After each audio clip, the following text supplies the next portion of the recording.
พี่ยาลีนวลนานาผมมาคนหนึ่งเตตาเขาทางหนึ่งเดือนมาภูเขาเดือนพี่ยาวันนกทางนั้นโอ้คนหัวมาเจ้าคนเขาการวงเจ้าว่าเสือเชียรีมาทิ้งจังไรอีกก็เงินแต่ก็เจอมึงไหวมึงจืดหรอมึงไหวไอ้เตะตั้มไอ้จูลึกจืดกะยาวนี่ขึ้นห้ากะปล่อยนั่งมาจังนั่งมาพาเกี่ยวตัวหัวมากายหัวเลยมึงไหวตั้งมาตัวมันต้องซีมาโอ้ไหลมาหัวมาเดี๋ยวมาเสือตาเสือนำมาเราไม่ไหวเข้าต่างตั้งหานี่เข้าในองค์คนนี่มาที่ไหนเดี๋ยวเรียกว่านี่โม่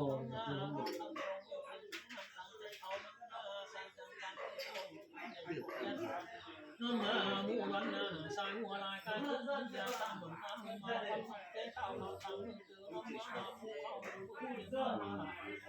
เห็นวันจงก็ตายวันเดียวผัวเท้าโป้งมาฟันน้ำชีงอหางอโคไหลมาเนื้อมาเชื้อตามกินเชื้อดินเชื้อนาน้ำมาปันจังไหลน้ำเนื้อเป็นไตยาเยี่ยมเป็นไตแค่เฮ้ย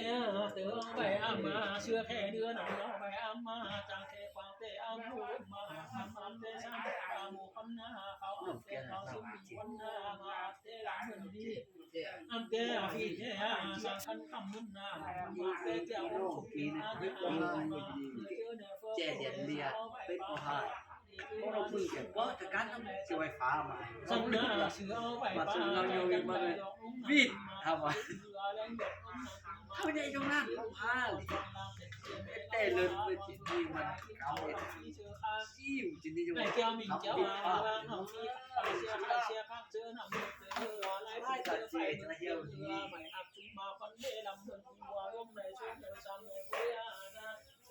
อับหัวเท่าเตะเดียวจิตที่ชุ่มมาคนเล่ลำเงินชงนาเวียบางมันเนื้อเนาะเอาว่าโซ่เสือขึ้นดีมาเอาเสือขึ้นมาไปมากขึ้นเรื่อยๆเราเฝ้าเอาว่าไป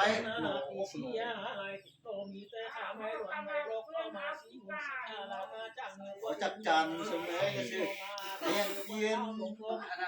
จังอะไรเจียเจียนั่นมาควันนั่งงานอะไรโตมีอะไรมาควันนั่งงานจังตั้งใจเสียเมียบุญนาโอ้ยขอกันนั่งดวงนั่งไหลเสียเมียบุญนาอย่างห่อลายหลอกซื้อ6ชิ้นน้ำตัวกูว่าเรื่องจังไรเราขึ้นนั่งงาไปโตจังไรมาควันเจลำเงินนั่งงาออกงานนี่เขาเอา